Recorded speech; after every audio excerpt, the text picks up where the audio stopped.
Now we are going to see how to create the email templates.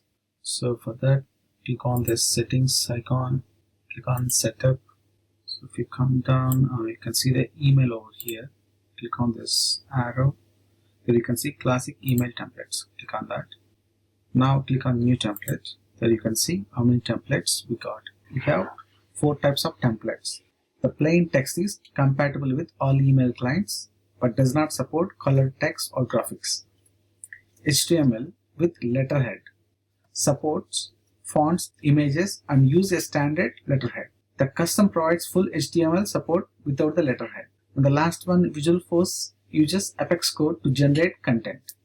So we can use these email templates to create pre-populated form emails. Now we selected text, click on next, type a descriptive name for the template. I'm going to type a new lead. Now enter the subject. So we're going to choose the thank you for your interest. In the email body, we can type whatever the text we want to show it to the user.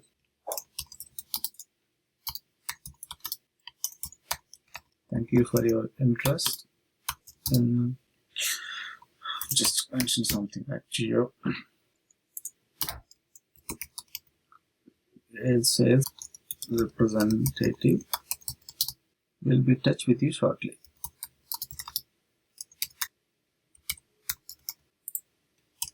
Now next, click on save.